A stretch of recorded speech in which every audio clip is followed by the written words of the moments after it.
Mình đang có rất là nhiều cái loại giấy ở đây. Và hôm nay mình quyết định sẽ làm một cái video về chủ đề về giấy cho các bạn. Bàn của mình nó đang hơi lộn xộn một xíu do là mình vừa mới khui cái đống này ra. Rất là nhiều loại giấy ở đây. Cái loại giấy mới mà họ Nguyệt Cát gửi cho mình, Roman Achet từ Lausanne Art, Mahogany, Aupan.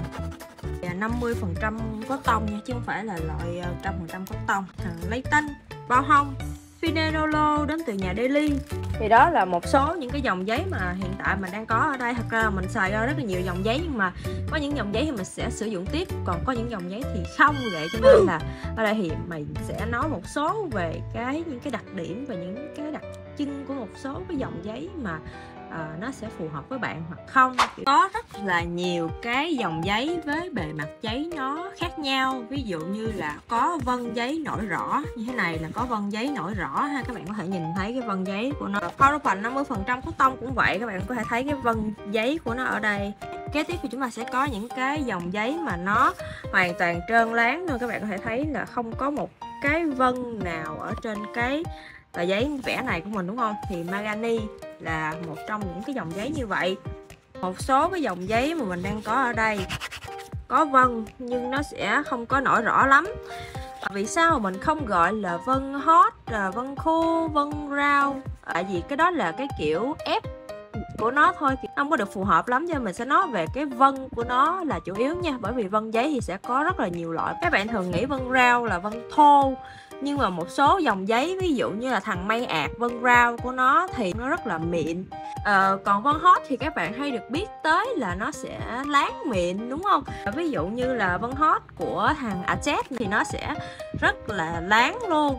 Trong khi đó thì vân hot của Bo Hông hoặc là thằng Lây Tinh này á, thì bề mặt của nó sẽ được gọi là bề mặt nhám. Nó sẽ có vân nhưng mà vân rất là nhỏ và mịn, sờ lên thì có cảm giác là nhám tay thôi, kiểu như vậy. Ở đây thì mình có một tờ giấy đến từ Magic mà họ Nguyệt Cát gửi cho mình xài thử chơi cho vui. Cái vân giấy này nó làm mình nhớ tới cái dòng giấy Fabriano. Fabriano thì cái vân của nó sẽ sâu hơn là cái vân này. Các bạn có thể thấy là cái dòng giấy này nó sẽ hơi có cái vân đẩy lên nè, và nó khá là láng. Láng không phải là nó không có vân, kiểu mà cái bề mặt của nó các bạn có thể nhìn thấy là nó mình nói theo cách của mình ha, thì nó sẽ sờ lên nữa trơn, kiểu vậy. Nó sẽ trơn hơn các cái loại giấy này. Mình có thể so sánh hai cái loại giấy này, mình có thể nói cái đây là loại giấy nhám tay và đây là loại giấy trơn, các bạn có thể hiểu điều đó. Bên cạnh đó thì giấy nó cũng sẽ có khá là nhiều màu. Ở đây mình sẽ cho các bạn coi cái màu giấy của nó sẽ khác nhau như thế nào. Về cơ bản thì sẽ có cái loại giấy nó sẽ có ánh vàng nhạt, có thể gọi là hai thằng này đã có ánh vàng nhạt. Nếu mà các bạn để không một mình nó thì các bạn không có sự so sánh thì các bạn sẽ thấy là nó trắng, đúng không? Nhưng mà khi mà các bạn có sự so sánh, có nghĩa là các bạn đặt một cái tờ giấy này lên kế bên thì các bạn sẽ thấy là cái tờ giấy này là trắng sáng, còn cái tờ giấy này thì sao ta, gọi là trắng tự nhiên hay là natural white hả? Thì cái này thì nói chung là các bạn phải để những cái tờ giấy nó ở gần nhau thì các bạn mới thấy được cái sự khác biệt giữa những cái loại giấy này nó rõ ràng như thế này ha. Đa số thì các bạn có thể thấy là các cái dòng giấy bình thường mà mình sử dụng thì hay có cái màu ngà vàng, đúng không? Tại vì cái màu này khi mà các bạn vẽ lâu các bạn sẽ không có bị mỏi mắt. Còn các cái loại giấy trắng sáng quá thì vẽ lâu mình sẽ bị mỏi mắt một xíu. Với cả là màu vàng thì nó cũng lên màu nó cũng sẽ nịnh mắt của mình hơn so với lại những cái loại giấy mà nó có cái màu quá là trắng sáng, theo mình thấy là vậy. Để cho các bạn so sánh là giấy nó sẽ không có đồng đều với nhau về cái định lượng đâu ha. Ví dụ như tờ giấy này cũng là 300 GSM nhưng nó rất mềm, còn tờ này cũng là 300 GSM nhưng nó cứng hơn tờ này. Nếu như mà các bạn cầm một tờ giấy 300 GSM mà các bạn các bạn cảm thấy là ô, sao cái tờ giấy này nó mỏng hơn những cái tờ giấy 300 GSM khác mà mình đã xài, thì có thể là nó gọi là nó nén kiểu Nói chung là 300 GSM nó không phải thể hiện về cái độ dày của tờ giấy đâu các bạn, nó thể hiện về cái gì đó mà mình quên mất rồi.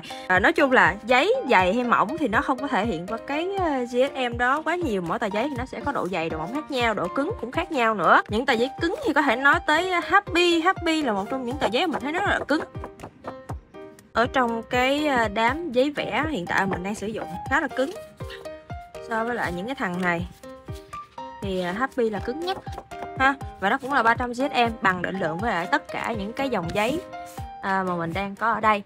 Vậy thì để vẽ tranh thì mình sẽ vẽ những cái loại giấy nào, sẽ lựa chọn những cái dòng giấy nào. Để vẽ màu nước á, thì giấy nào cũng được, miễn là nó có định lượng phù hợp và nó dành cho vẽ màu nước. Tuy nhiên với mình thì những loại giấy có vân thô như thế này nè thì sẽ phù hợp để vẽ các cái thể loại tranh phong cảnh, tranh tĩnh. Cứ vẽ những cái tranh giống như thế này thì nó sẽ kiểu nó bị cái vân nó thô quá, khi mình vẽ những cái chi tiết nhỏ nó sẽ khó ăn và khá là khó sắc nét. Tuy nhiên những cái dòng giấy mà nó có vân thô như thế này thì được một cái là các cái màu mà khi các bạn blend với nhau thì nó sẽ đẹp hơn, nó bật được cái màu hơn. Và khi mà các bạn vẽ các cái tranh tĩnh với những cái texture giấy mạnh, sâu đậm như thế này nè, đó thì nó sẽ rất là đẹp cái màu của mình và đẹp cái tranh của mình. Còn với những cái loại giấy mà texture giấy nó mịn như thế này thì nó sẽ phù hợp với lại những cái tranh mà tỉa chi tiết, vẽ các cái mảng nhỏ nhiều hơn. Những cái dòng giấy mà nó trơn như thế này nè thì sẽ hơi khó, bởi vì nó không có texture giấy để nó bám màu. Thế cho nên là cái việc thứ nhất là blend màu á, đôi khi nó không có được đều lắm. Thứ hai là nó sẽ dễ viền màu hơn. Với mình thấy là với cái tranh này đi, nó sẽ blend không có được mịn lắm nè. Thì những bạn nào mà không có thích cái việc là blend màu nó không có mịn lắm thì các bạn có thể né những cái dòng giấy mà nó hoàn toàn không có cái texture nào hết, ở trên giấy rất là mịn tưng luôn. Kiểu vậy đó thì mình gờ vô thì nó sẽ kiểu dễ, khi mà mình tô màu á, nó sẽ rất là mất thời gian cho cái việc mà blend màu này kia. Cái việc mà blend màu và cái màu ở lên nó bật được cái màu nước ở trên tranh thì có thể lựa chọn các cái loại giấy có vân, từ vân nhỏ, vân nhám ta cho đến những cái loại vân thô như thế này, thì nó sẽ làm bật được cái tranh của mình nó rất là nhiều ha. Nếu như mà bạn nào không thích vân nhưng mà vẫn muốn có cái texture đẹp thì các bạn có thể sử dụng cái dòng giấy nó có texture như thế này. Nhìn trên bề mặt rất láng nhưng mà cái vân của nó các bạn thể thấy là nó rất là bé, rất là mịn nè.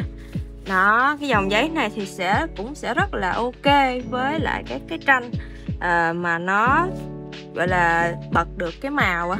Một điểm nữa đối với lại các dòng giấy thì với những cái dòng giấy mà vân nó thô, nhìn rõ vân như thế này thì sẽ ăn chì hơn rất nhiều, đa số là vậy. Giấy mà nó có bề mặt nhám hoặc là có vân nó sẽ ăn chì hơn những cái dòng giấy mà nó trơn như thế này. Đó, bạn nào mà muốn vẽ thì có thể vẽ chì hay gì đó thì có thể lựa chọn các loại giấy có vân để mình khi mình vẽ chì thì mình đánh chì lên nó có cái texture đệm phía dưới nhìn nó sẽ đẹp hơn nhiều ha. Nói về giấy thì mình biết là các bạn sẽ ưu tiên rất là nhiều điểm, ví dụ như là giá thành, ví dụ như là cái dễ móc hay không, ví dụ như là màu nó có bị viền màu hay không chẳng hạn. Thì thứ nhất là giá tiền thì nó tùy thuộc vào cái nhu cầu và khả năng của các bạn. Mình sẽ không nói tới điều này, giấy càng tốt thì nó sẽ có giá thành càng cao. Thứ hai là về móc thì có thể là các bạn ở ngoài Bắc thì sẽ hơi khó chịu hơn một xíu, bởi vì ngoài Bắc thì rất là dễ nồm ẩm. Thì cái này thì là chuyện của thời tiết, chuyện của ông trời, mình không thể nào mà tránh khỏi được. Mình rất là may mắn khi mình ở miền Nam cho là mình không bao giờ mình lo câu chuyện này. Chỉ có một cái duy nhất mà các bạn có thể kiểm soát được, đó chính là cái viền màu. Thì như mình đã nói hồi nãy, viền màu thì những cái loại giấy mà nó có vân trơn thì nó sẽ dễ bị viền màu hơn. Thì mình chỉ có một lời khuyên với các bạn, đó là mình hãy thứ nhất là blend màu, thứ hai là những cái viền đó mình nên đưa nó về đúng chỗ là được. Đó. Và khi mà pha màu thì đừng có pha màu quá loãng, nó sẽ làm cho màu của mình nó dễ bị viền màu hơn. Nói về cái độ khô của giấy nha, tốc độ khô thì tùy theo cái lượng nước mà các bạn vẽ khi mà các bạn pha màu và khi mà các bạn tô lên. Tuy nhiên là những cái loại giấy mà vân thô hoặc là vân nhám như thế này thì mình thấy là nó sẽ khô gọi là nhanh hơn những cái loại giấy nó trơn, mịn, không có vân. Đó, các bạn có thể lưu ý cái này để mà lựa chọn giấy cho bản thân mình khi mà các bạn vẽ ha. Thì đó là một số cái tip của mình dành cho các bạn để các bạn có thể lựa chọn cho mình một cái loại giấy gọi là nó phù hợp với lại giá tiền của mình và phù hợp với lại nhu cầu của các bạn. Video hôm nay thì sẽ đến đây thôi, và mình sẽ hẹn gặp lại các bạn ở video sau của mình. Bye bye. Bye bye.